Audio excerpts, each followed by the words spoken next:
Hello friends, this is Pooja and video start करने से पहले प्लीज़ मेरे चैनल को लाइक शेयर एंड सब्सक्राइब ज़रूर करें। स्टार्ट करते हैं आज के टॉपिक से।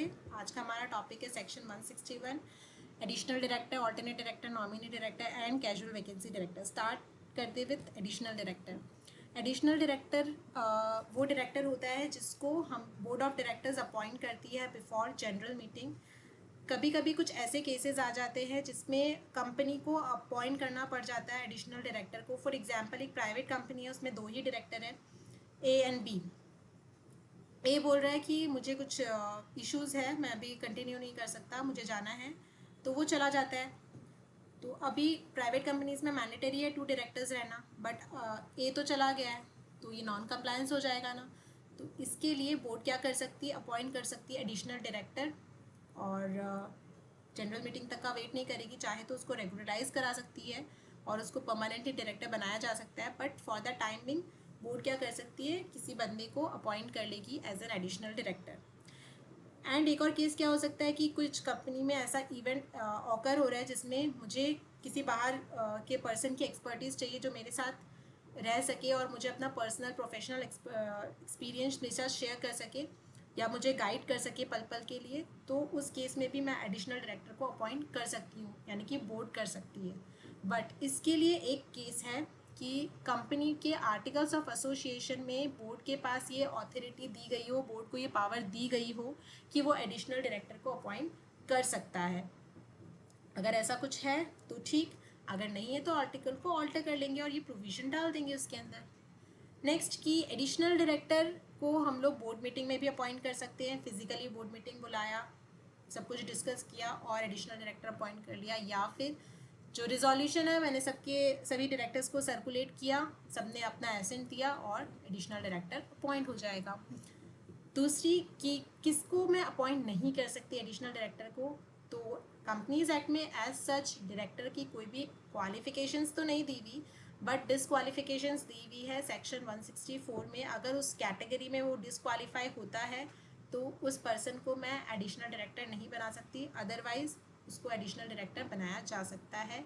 बट एक और डिसक्वालिफिकेशन ये है कि अगर उस पर्सन को प्रपोज्ड एडिशनल डायरेक्टर को पहले मेरी कंपनी में अगर पहला कोई रिजोल्यूशन उसके लिए पास हुआ हो for the post of directorship और शेयर होल्डर्स ने उसको रिजेक्ट कर दिया हो, या रिजोल्यूशन को मेजॉरिटी ऑफ वोट्स ना मिली हो, तो वैसे डायरेक्टर्स को मैं एडिशनल डायरेक्टर नहीं बना सकती। सिंपल सा लॉजिक है कि शेयर होल्डर्स ने ऑलरेडी अप्रूव नहीं किया है, तो मैं क्यों बनाऊंगी उसको डायरेक्टर। मतलब शेयर होल्डर्स का अप्रूवल, मैं अगर उसको रेगुलराइज भी कराना चाहूँ तो शेयर होल्डर्स का अप्रूवल नहीं आएगा। तो शेयर होल्डर ने ऑलरेडी जिस पर्सन को डिसअप्रूव कर दिया है उसको मैं एडिशनल डायरेक्टर नहीं बना सकती। तो चौथा, नंबर ऑफ डायरेक्टर्स और additional director should not exceed the number specified in the articles में जो भी नंबर्स मैक्सिमम लिमिट प्रिस्क्राइब की हुई है, या जो भी इन जनरल मैक्सिमम लिमिट होती है डायरेक्टर्स की, एक कंपनी में max to max 15 directors appoint कर सकते हैं, या अगर आर्टिकल में ऑलरेडी स्पेसिफाइड है कुछ मैक्सिमम लिमिट तो वो मैक्सिमम लिमिट को जब कैलकुलेट करेंगे तो एडिशनल डायरेक्टर को भी इंक्लूड करना है। For example, maximum number of directors है 15 और एक कंपनी में ऑलरेडी 15 डायरेक्टर्स बैठे हुए हैं। अभी मुझे एडिशनल डायरेक्टर की ज़रूरत है, तो ऑलरेडी 15 तो है आपके पास, तो अगर आपको लिमिट इंक्रीज़ करनी है तो आपको तो आर्टिकल ऑल्टर करना पड़ेगा। बिना अल्ट्रेशन ऑफ आर्टिकल्स के मैं एडिशनल डायरेक्टर को अपॉइंट नहीं कर सकती। पांचवा, टर्म क्या रहेगा एडिशनल डायरेक्टर का। एडिशनल डायरेक्टर का टर्म रहता है टिल एजीएम या फिर last date of AGM, whichever is earlier. For example, अगर एक कंपनी में मैंने डायरेक्टर को अपॉइंट किया है ऑन जून 2019 और उस कंपनी की एजीएम हो रही है अगस्त 2019, 25 अगस्त 2019 को, तो जो डायरेक्टर है उसका जो एक्सपायरी होगा वो एजीएम 25 अगस्त 2019 को ही हो जाएगा। अगर उस डेट की उसकी एजीएम होती ही नहीं, उस कंपनी में 25 अगस्त 2019 को कोई एजीएम हो ही नहीं और उसकी लास्ट डेट ऑफ एजीएम थी 30 सितंबर 2019, मैक्स टू मैक्स 30 सितंबर 2019 तक इस कंपनी की एजीएम हो जानी चाहिए थी। बट अगर हुई है या नहीं हुई है दैट डजेंट मैटर, वो मैक्स टू मैक्स 30 सितंबर 2019 तक ही एप्लीकेबल रहेगा उसका डायरेक्टरशिप का पोजीशन। उसके बाद उसको वो डायरेक्टर की ऑफिस वेकेट करनी पड़ेगी। कहने का मतलब इतना है कि अगर 25 अगस्त को एजीएम हो जाती है तो ठीक, नहीं एजीएम होती है तो 30 सितंबर तक तो उसको कैसे भी वेकेट करना है। अगर 25 को होती है तो 25 को करना है, और या फिर लास्ट डेट जो भी कंपनी की है दैट इज़ 30 सितंबर 2019, तब तक उसको अपॉइंट करना है, तब तक ही उसको डायरेक्टर की पोजीशन होल्ड करनी है। Next, alternate director. Alternate director कब अराइज होता है ऑल्टरनेट डायरेक्टर का केस? ऑल्टरनेट डायरेक्टर को हम लोग तब अपॉइंट करते हैं जब कोई कंपनी में डायरेक्टर कुछ टाइम के लिए बाहर जा रहा हो इन द सेंस कि वो इंडिया से ही बाहर जा रहा हो। वो इंडिया से बाहर जा रहा हो, ऐसा नहीं है कि 1 महीने के लिए गया तो मैं ऑल्टरनेट डायरेक्टर अपॉइंट कर लूँगी, 2 महीने के लिए गया तो नहीं। कम से कम भी वो डायरेक्टर 3 महीने के लिए आउट ऑफ इंडिया हो।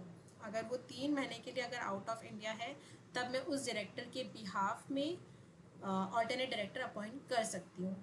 Basically alternate director is nothing but he is just like a substitute for the original director. दूसरा ये है कि ऑल्टरनेट डायरेक्टर को हम लोग तभी अपॉइंट कर सकते हैं जब आर्टिकल्स में उसकी पावर दी हुई हो। बोर्ड को आर्टिकल्स ऑफ एसोसिएशन में पावर दी गई हो कि आप अल्टरनेट डायरेक्टर को अपॉइंट कर सकते हो। सेम केस इसमें भी है कि ऑल्टरनेट डायरेक्टर को हम लोग बोर्ड मीटिंग में भी अपॉइंट कर सकते हैं, चाहे तो सर्कुलर के थ्रू भी कर सकते हैं। ऑल्टरनेट डायरेक्टर को कौन कौन से ऐसे डायरेक्टर्स है जिसको ऑल्टरनेट डायरेक्टर नहीं बना सकती? तो जो भी फॉर एग्जांपल एबीसी कंपनीज में अगर कोई भी ऐसा डायरेक्टर है, ए बी सी, सपोज करो एबीसी कंपनीज में 3 ही डायरेक्टर है, ए बी एंड सी, तो ए बी सी में से मैं किसी का भी ऑल्टरनेट डायरेक्टर नहीं बना सकती। For example A is going to abroad for 6 months, तो मैं बी को ए का ऑल्टरनेट डायरेक्टर नहीं बना सकती, या सी को ए का ऑल्टरनेट डायरेक्टर नहीं बना सकती।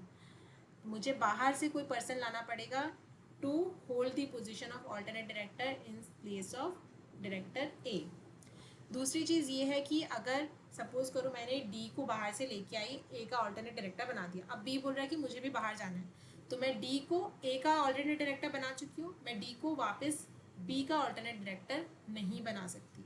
कहने का मतलब इतना ही है कि एबीसी कंपनी का कोई भी डायरेक्टर को मैं ऑल्टरनेट डायरेक्टर नहीं बना सकती, एबीसी कंपनी के कोई भी ऑल्टरनेट डायरेक्टर को भी मैं किसी और डायरेक्टर का ऑल्टरनेट डायरेक्टर नहीं बना सकती। एक ऑल्टरनेट डायरेक्टर सिर्फ और सिर्फ एक ही डायरेक्टर का पोजीशन होल्ड करेगा, और डायरेक्टर भी सिर्फ और सिर्फ उस कंपनी का डायरेक्टर भी सिर्फ और सिर्फ अपना ही रोल निभाएगा, वो किसी और का डायरेक्टर का रोल नहीं निभा सकता। टर्म ऑफ ऑल्टरनेट डायरेक्टर क्या होगा? जब भी ऑल्टरनेट डायरेक्टर जो ओरिजिनल डायरेक्टर है वो इंडिया आ जाता है तब तक के लिए ऑल्टरनेट डायरेक्टर को अपॉइंट करेंगे, या फिर जब भी ओरिजिनल डायरेक्टर का टर्म एक्सपायर होने वाला होगा तब तक के लिए मैं ऑल्टरनेट डायरेक्टर को अपॉइंट करूँगी। बट अगर ओरिजिनल डायरेक्टर रीअपॉइंट हो रहा है तब तो जो रीअपॉइंटमेंट वाला केस है वो ओरिजिनल डायरेक्टर के ऊपर एप्लीकेबल होगा, ऑल्टरनेट डायरेक्टर के ऊपर नहीं। Next, nominee director. Nominee director वो डायरेक्टर्स होते हैं जो नॉमिनेट किए जाते हैं through financial institution, by financial institutions या गवर्नमेंट कंपनीज। गवर्नमेंट कंपनीज में कुछ स्टेट गवर्नमेंट या सेंट्रल गवर्नमेंट की कोई गवर्नमेंट कंपनी में शेयर होल्डिंग रहती है, तब वो गवर्नमेंट उस गवर्नमेंट कंपनी में नॉमिनेट डायरेक्टर अपॉइंट कर सकती है, या फिर फाइनेंशियल इंस्टीट्यूशन कंपनी में नॉमिनेट डायरेक्टर अपॉइंट कर सकती है। ये तो हुआ कि कर सकती, कौन कौन कर सकती है, बट मैं अगर मेरी कंपनी है, लॉजिकली देखो एबीसी कंपनी है मेरी, मैं उसमें क्यों अलाउ करूँगी फाइनेंशियल इंस्टीट्यूशन में कि वो अपना बंदा मेरे कंपनी में लेके आए, मेरे बोर्ड ऑफ डायरेक्टर्स में वो डायरेक्टर बने। वो ऐसा तब करते हैं जब फाइनेंशियल इंस्टीट्यूशन कोई भी तरह की फाइनेंशियल असिस्टेंस देती है मेरी कंपनी को। फाइनेंशियल असिस्टेंस देती है इन द सेंस कि कंपनी को मेरी लोन दे रही है, या फिर उसने कंपनी में इन्वेस्ट किया है, तो ऑब्वियसली उसका इंटरेस्ट रहा होगा, वो अपने इंटरेस्ट को सेव करने के लिए या अपने इंटरेस्ट को रिप्रेजेंट करने के लिए एक बंदा ला सकती है कंपनी में, और उस बंदे को नॉमिनी डायरेक्टर बना सकती है। बट इसके लिए भी कंपनी के आर्टिकल्स ऑफ एसोसिएशन में बोर्ड ऑफ डायरेक्टर्स को ये पावर दी हुई हो कि वो नॉमिनी डायरेक्टर को अपॉइंट करे, अदरवाइज भी अगेन हम लोग को आर्टिकल को ऑल्टर करना पड़ेगा और नॉमिनेट करना और उसको नॉमिनी डायरेक्टर को अपॉइंट करना पड़ेगा। इसमें भी नॉमिनी डायरेक्टर को भी बोर्ड मीटिंग और रिजोल्यूशन, सर्कुलर रिजोल्यूशन के थ्रू मैं अपॉइंट कर सकती हूँ। दूसरा, हम लोग अपॉइंट तो कर लिए, अब उसका जो टेन्योर है वो कैसे डिफाइन करेंगे? तो नॉमिनी डायरेक्टर का जो टेन्योर है ना वो स्पेसिफाई नहीं रहता, unlike additional director, alternate director and casual vacancy director.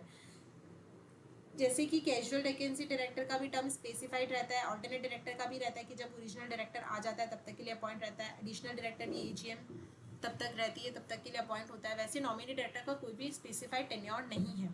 सिर्फ एक केस है कि चाहे तो नॉमिनी डायरेक्टर खुद से रिजाइन कर दे या वो डिस्क्वालीफाइड हो जाए या फिर नॉमिनेटर नॉमिनी डायरेक्टर को हटा दे। उसके अलावा कुछ भी ऐसा केस नहीं है। बोर्ड ऑफ डायरेक्टर्स के पास ये ऑथोरिटी नहीं होती कि वो नॉमिनेट डायरेक्टर को कंपनी से हटा दे, अनलेस एंड अदरवाइज कोई इवेंट ऐसा ऑकर हो जाए कि उसको हटाना पड़े।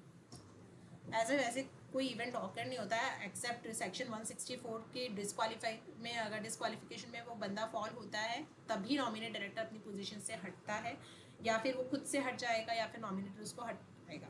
बोर्ड नॉर्मली नॉमिनेट डायरेक्टर्स को नहीं हटाती।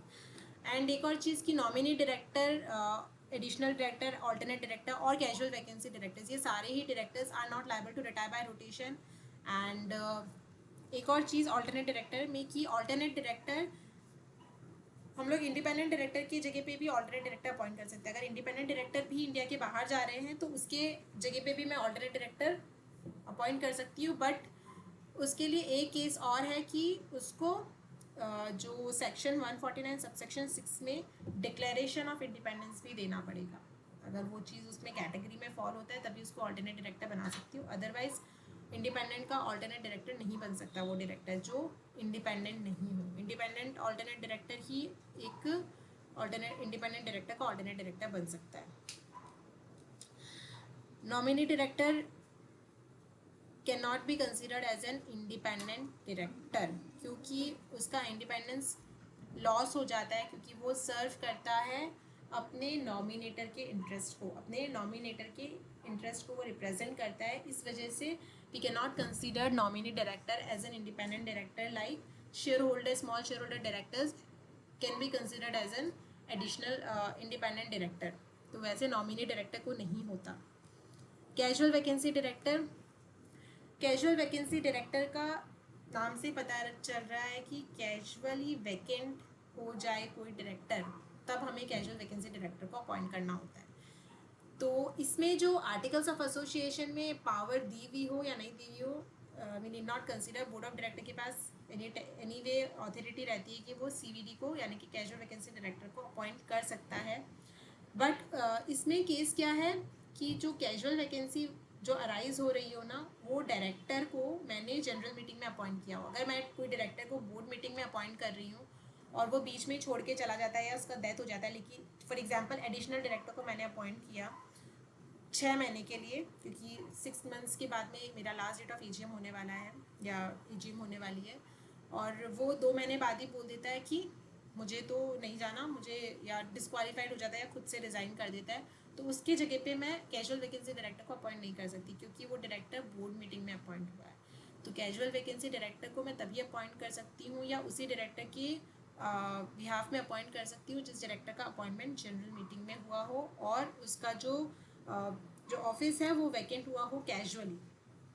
कैजुअली इन द सेंस कि वो डायरेक्टर एक्सपायर हो गया हो या फिर रिज़ाइन कर दिया उसने खुद से, या फिर वो डिस्क्वालीफाई हो गया हो, या फिर वो इंसॉल्वेंट हो गया हो, कुछ भी ऐसी केसेस होती है तो कैजुअल वैकेंसी अराइज हो जाती है और उसकी जगह पर मैं कैजुअल वैकेंसी डायरेक्टर को अपॉइंट कर सकती हूँ। एक और चीज़ इसमें इंटरेस्टिंग है कि mere afflux of time can not be considered as an casual vacancy. Afflux of times क्या होता है कि अगर कोई मैंने जनरल मीटिंग में एक डायरेक्टर को अपॉइंट किया बट उसने अपना ऑफिस कभी अज्यूम ही नहीं किया, ज्वाइन ही नहीं किया, तो उस केस में कैजुअल वैकेंसी वाला जो केस है ना, सिचुएशन है, वो अराइज ही नहीं होता क्योंकि उसने अपना ऑफिस रिज्यूम ही नहीं किया था, अज्यूम ही नहीं किया था, स्टार्ट ही नहीं किया था, उससे पहले ही एंड हो गया। तो उस केस में कैजुअल वैकेंसी वाली चीज़ अप्लाई नहीं होती है। अदरवाइज अगर उसने 4 दिन के लिए भी या महीने भर के लिए भी वो डायरेक्टर की पोजीशन होल्ड किया है और उसके बाद में वो डिस्क्वालीफाइड हो गया या डेथ एक्सपायर हो गया, इंसॉल्वेंट, ऐसी कुछ केसेस होती है कैजुअल वैकेंसी वाली, तो वो उसके जगह पे मैं कैजुअल वैकेंसी डायरेक्टर को अपॉइंट कर सकती हूँ। टर्म अपॉइंटमेंट क्या रहेगा कैजुअल वैकेंसी का, जो भी जिसके बिहाफ में मैंने कैजुअल वैकेंसी डायरेक्टर को अपॉइंट किया है, यानी कि ओरिजिनल डायरेक्टर का जब तक का टर्म बाकी रह गया बस वो उसी टर्म को फिलअप करता है।